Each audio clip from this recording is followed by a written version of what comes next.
Okay, so within our last session, see अभी just हम लोगों ने इसके पहले वाले वीडियो में देखा था कि हम लोगों ने इनहेरिटेंस के बारे में डिस्कशन किया कि इनहेरिटेंस क्या होता है।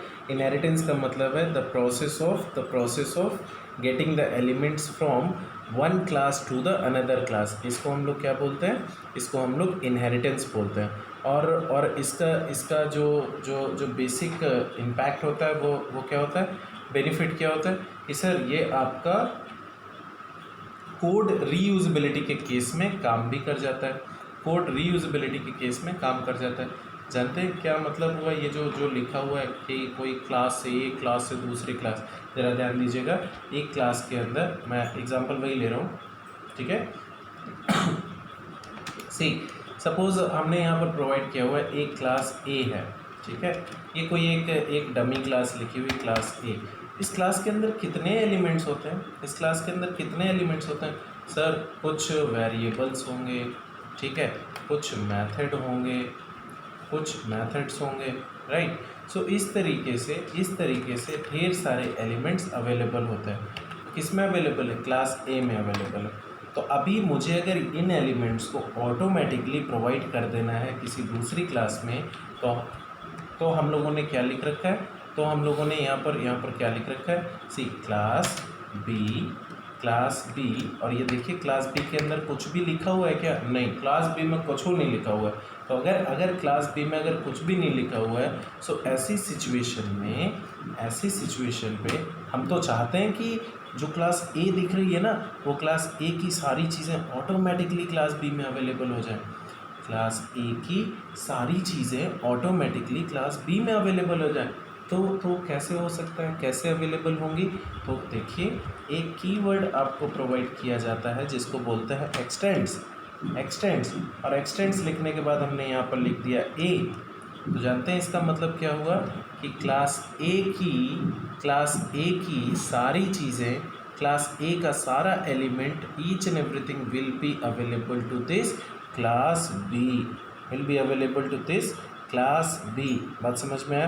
तो अभी मैं आपसे बोलूँ कि क्लास ए में क्या क्या अवेलेबल है, तो आप बोलेंगे क्लास ए के अंदर, क्लास बी के अंदर वेरिएबल्स अवेलेबल हैं और क्लास बी के अंदर मेथड्स अवेलेबल हैं।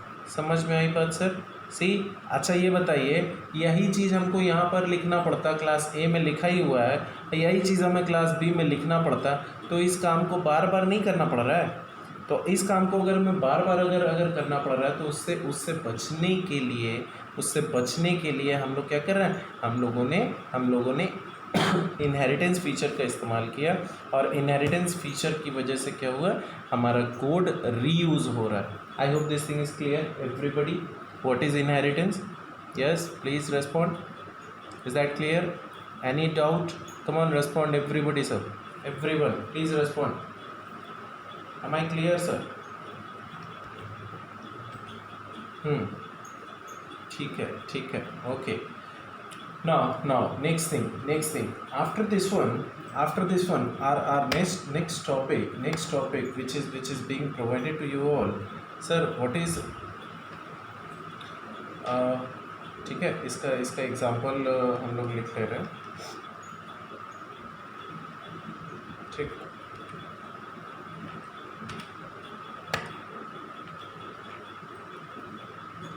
सो ये रहा इससे related example. Okay, now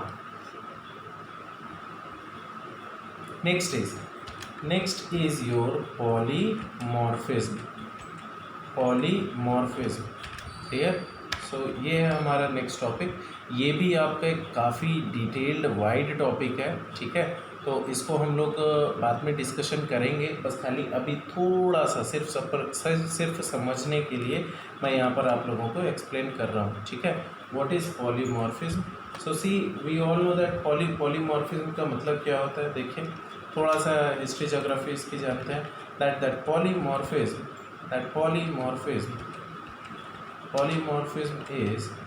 is a Greek word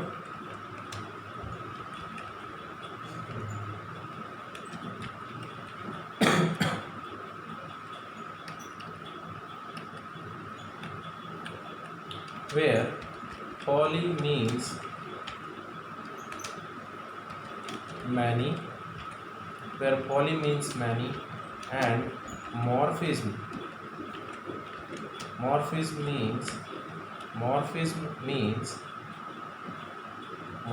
means structure.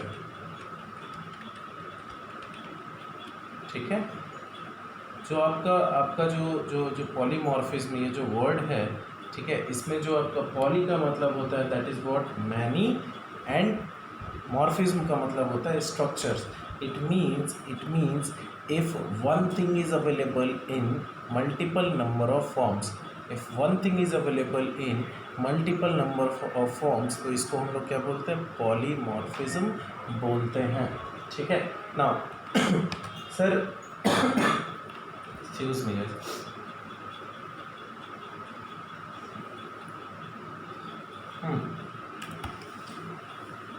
सही. सो अगर इसको एक्सप्लेन करें, if one thing is available, if one thing is available if one thing is available or existed in more than one form, so that thing then this is called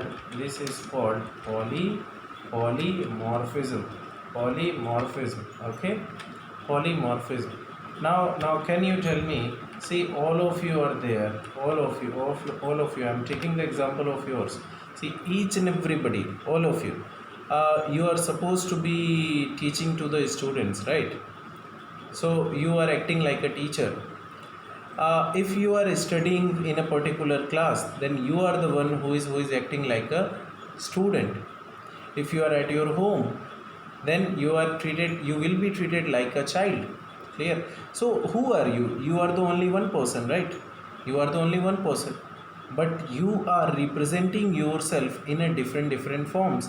जब आप किसी school college में जाते हैं, then you are आप student की तरह आपको ट्रीट किया जा रहा है. जब आप लोग किसी घर पे बैठे हुए हैं, तो घर पर आपको बच्चों की तरह ट्रीट किया जा रहा है. जब आप किसी को ट्यूशन कोचिंग पढ़ाते हैं, तो आप एज ए टीचर की तरह आप ट्रीट किए जा रहे हैं. जब आप किसी ऑफिस में वर्क कर रहे हैं, then you are acting like an employee. So who are you? You are the only one person ना. So similarly पॉलीमॉर्फिज्म के अंदर हम जब कोडिंग की बात करते हैं, सो कुछ ऐसे कोड होते हैं जो कोड लिखे हुए होते हैं, और वो कोड एक जगह पर एक तरीके से वर्क करते हैं, लेकिन डिफरेंट लोकेशन में वो डिफरेंट तरीके से वर्क करने लग जाते हैं. ठीक है. सो इनको हम लोग क्या बोलते हैं, इसी फीचर को हम लोग पॉलीमॉर्फिज्म बोलते हैं. सर कोडिंग के थ्रू बताइए ना. बिल्कुल कोडिंग के थ्रू बताऊंगा जब हमारा पॉलीमॉर्फिज्म टॉपिक चालू होगा. क्लियर? जिस टाइम पर हम लोग रिलेशनशिप्स पढ़ रहे होंगे, ठीक है, has a relationship, is a relationship, use is a relationship, उसी टाइम पर मैं आप लोगों को इसको पॉलीमॉर्फिज्म भी डिस्कशन करूंगा.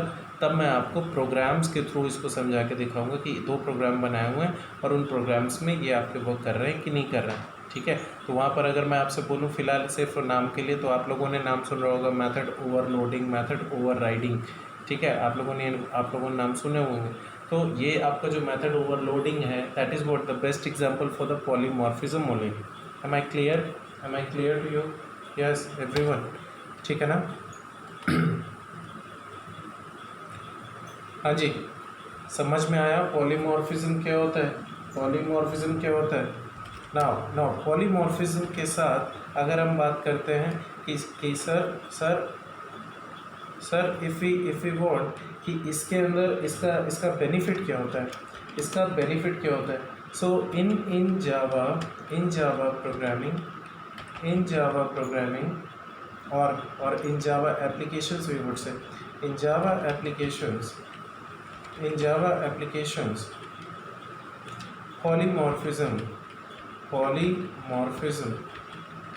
polymorphism is able to improve flexibility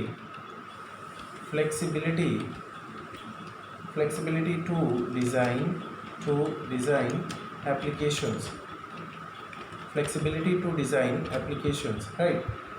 sir मतलब मतलब सर पॉलीमॉर्फिज्म की वजह से क्या होता है, अभी एक पर्टिकुलर कोड आपने लिखा हुआ है, वो स्निपेट ऑफ कोड एक जगह पर एक तरीके से वर्क कर रहा है, दूसरी जगह पर दूसरे तरीके से काम कर रहा है। सो ये तो आपके लिए आसान हो गया ना। आपने जो भी एप्लीकेशन बनाया हुआ है वो आसानी से फ्लेक्सिबल होकर काम करेंगी। कैसे? मतलब एक ही स्निपेट ऑफ कोड है, एक जगह पर लोकेशन पर इस्तेमाल किया, वो कुछ और काम कर रहा है। अभी वही स्निपेट ऑफ कोड आपने दूसरी जगह पर आपने लगाया तो वो दूसरी तरीके से काम कर रहा है। So it becomes easier for you only, right? So that is what the polymorphism is. Now next feature which is being available. Sir, what is the next feature? Yes, come on, respond.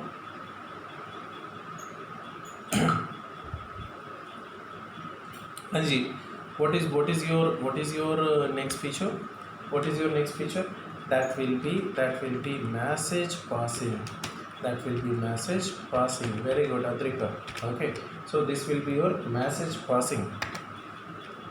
Now sir message passing किस तरीके से work करता है? Message passing में क्या होता है? ठीक है, so message passing is nothing sir, जो आपका नॉर्मल फ्लो ऑफ एग्जीक्यूशन होता है, नॉर्मल फ्लो ऑफ एग्जीक्यूशन होता है, वही उसी को ही आप लोग मैसेज पासिंग बोलते हैं। So try to understand the process of bypassing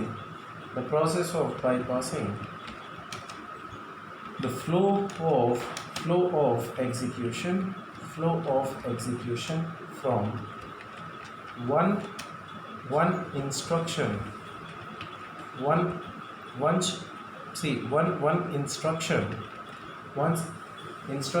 to another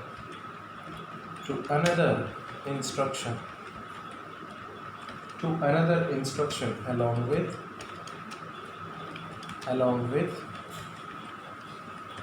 data is called as message passing. Is called as message passing. I hope this thing is clear to everybody.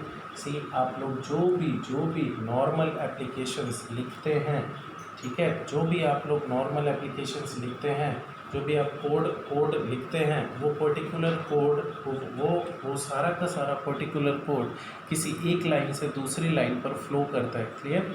So this thing is what basically your message passing. I hope sir, I have discussed each and every feature which is available, right? So theoretically you might be able to understand, sir, how many number of features are available, what are they, how they are going to be represented. Each and everything is clear everybody, sir? ठीक है. Now our next topic will be sir, please give me a second. I will be just back.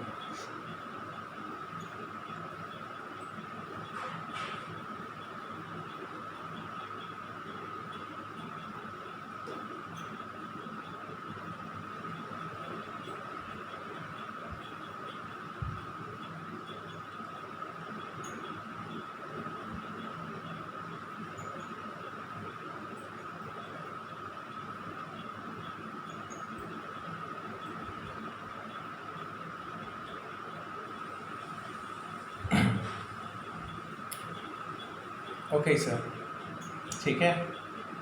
So I think अभी आपको कोई भी doubt या दिक्कत नहीं होगा. नाउ आर नेक्स्ट टॉपिक, ठीक है, आर नेक्स्ट टॉपिक इज़ जो हम लोग डिस्कस कर रहे हैं, ठीक है, very important one, this one as well, ठीक है, कंसेप्चुअल है.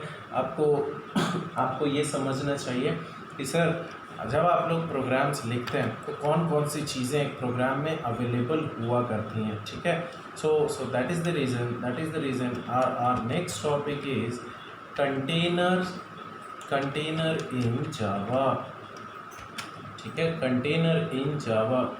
Very good sir. सी देखिए यहाँ पर ये इसका क्या मतलब है भाई? कंटेनर क्या है आपके? कंटेनर इन जावा, इसका क्या मतलब है? ठीक है. नाउ सी, कंटेनर्स की अगर हम बात करते हैं, कंटेनर मतलब which can contain something.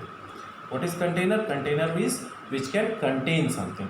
So we are talking about programming. So programming में तो कोड्स कोई कंटेन करेगा ना, है ना. So see what is container. So container is a Java element. Container is a Java element. It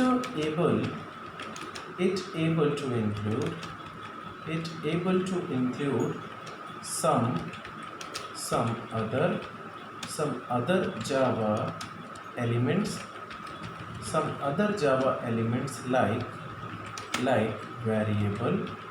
like variable, methods, and so on, etc. Right? Then there are three type of container. There are three type of container in Java. Sir वो कौन से containers हैं? Now see we are हम लोग बढ़ चुके हैं अपने कोड्स की तरफ, ठीक है। देखिए कौन से कंटेनर्स हैं। So first container is your class. See ये क्लास का सी स्मॉल लेटर में ही होगा, कैपिटल में नहीं हो सकता, ठीक है। Now next thing is your abstract class. Sir abstract class का ये भी स्मॉल में ही होगा, ठीक है, एब्स्ट्रैक्ट क्लास। अच्छा नाउ नेक्स्ट हम लोग बात करते हैं थर्ड वन इज सो आपका तीसरा कौन सा है? सी इंटरफेसेस या मैं नॉर्मली इंटरफेस लिख रहा हूँ यहाँ पर। सो ये तीन टाइप के आपकी पूरी जावा प्रोग्रामिंग में ये तीन टाइप के ही आपके कंटेनर्स अवेलेबल होते हैं, ठीक है। तो सर पहला वाला हम लोग डिस्कस करते हैं कि क्लास क्या होता है। सो हमको पता है क्लास क्या होता है, तो हम लोग यहाँ पर लिख रहे हैं, हम लोग उसी को एक्सप्लेन कर रहे हैं, ठीक है। देखिए class okay. Now class, let's see sir what is the class. So the main purpose ये क्लास बनाने का पर्पस क्या है, क्लास को एज ए कंटेनर की तरह इस्तेमाल करने का पर्पस क्या है। So the main purpose of writing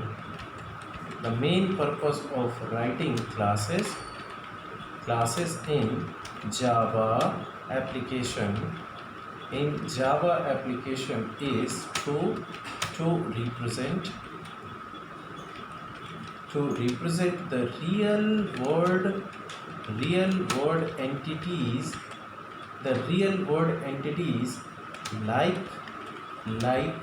like okay, what are the real world entities sir आपने अभी जब क्लास और ऑब्जेक्ट समझा था तो उस टाइम पर हमने बताया था कि हम लोग जिस किसी का भी प्रॉपर्टीज़ या बिहेवियर सिमिलर होते हैं, सेम कम्युनिटी के होते हैं, तो उनको हम लोग क्लास बोलते हैं। तो ये बताइए कौन कौन से आपके क्लासेस बनाई जा सकती हैं। Sir student, similarly employee, very good. Then we can say account and we can say customer, हाँ जी। सो इस तरीके के जितने भी ऐसे आपके रियल वर्ल्ड एंटिटीज़ हैं, उन सभी को हम लोग क्लास के नाम से रिप्रेजेंट कर सकते हैं कि नहीं कर सकते। यस सर, बिल्कुल हम लोग इनको क्लास के नेम से ही रिप्रेजेंट कर सकते हैं। आई hope this thing is clear everyone. Now sir how can we being a developer or being an coder or being a fresher, sir, how can we make a particular class, कैसे बना सकते हैं। तो उसके लिए एक सिंटैक्स को हम लोग समझते हैं, आपको प्रोवाइड किया है जावा पीपल ने। कैसे आप इसको आप लिख सकते हैं। So see try to understand everybody. See we are going to use some access modifier. ये सिंटैक्स है, घबराइएगा नहीं देखकर, ठीक है। अभी ये अपने आप में भी इनके अंदर चीज़ें अलग अलग एक्सप्लेन की जाएंगी। सो एक्सेस मॉडिफायर सर ये क्या होता है, एक्सेस मॉडिफायर्स क्या होता है। वी डोंट नो होते हैं कुछ, ठीक है। हम लोग आगे डिस्कस करेंगे। नेक्स्ट टॉपिक ही हमारा एक्सेस मॉडिफायर है, ठीक है। सो नेक्स्ट नेक्स्ट टॉपिक ही हमारा एक्सेस मॉडिफायर है, ठीक है। So now class,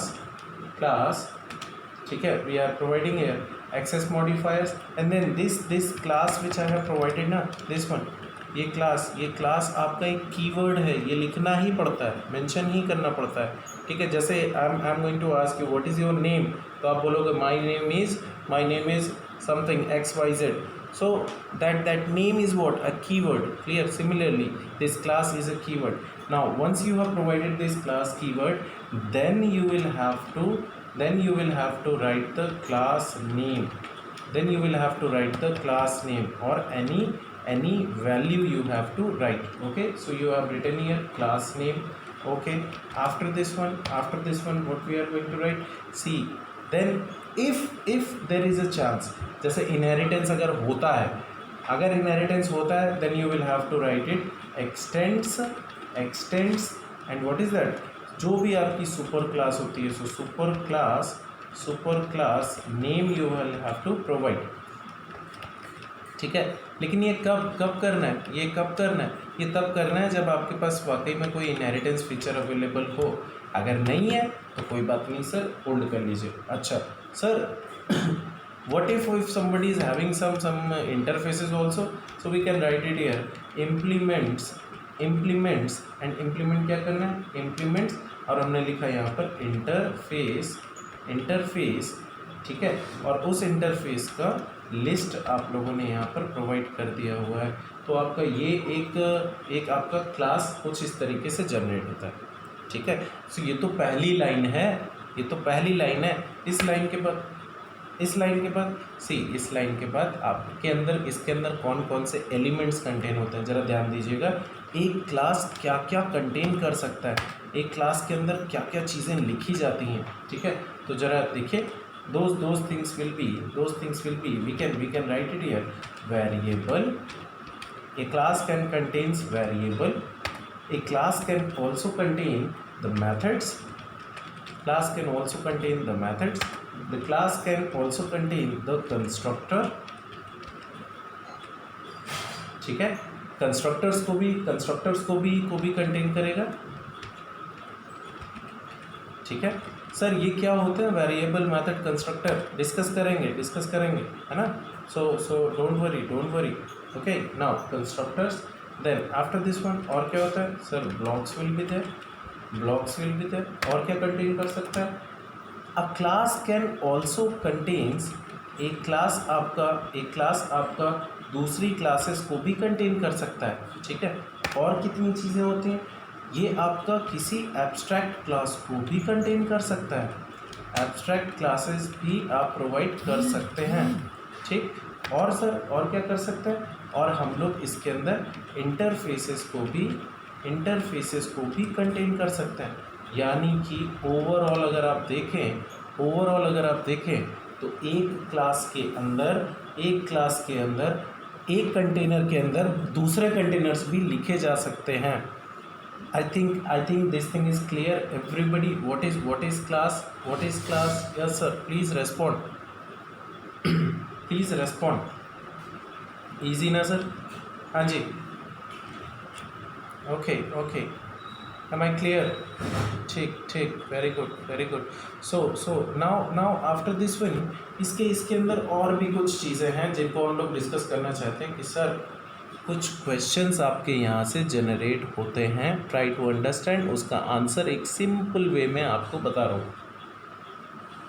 the people are use to say वो आपसे क्वेश्चन पूछते हैं, can you tell me is it possible to write any constructor inside abstract class, is it possible, yes or no? Clear? That will be the question. If somebody is going to ask, is it possible to write any interface inside this abstract class? Is it possible? Okay. There will be one more. Is it possible to write this class inside this abstract class? Yes. Is it possible to write this class inside this block? Is it possible to write this method inside this block? Is it possible to write this variable inside this constructor? Is it possible to write this variable inside this abstract class? Right. Right. Okay, just give me 2 minutes. Give me 2 minutes. I'm wrapping up. Okay. Now, so इस तरीके से आपकी जितनी भी classes आपको define की गई हैं, तो इसका सिंपल सा एक ही आंसर है. इसका सिंपल सा एक ही आंसर है. Yes sir, we can write anything inside anything. I hope this is the answer. You all are able to understand. Am I clear sir? ठीक है. Thank you so much. Have a good day. That's it from my end. Okay, thank you.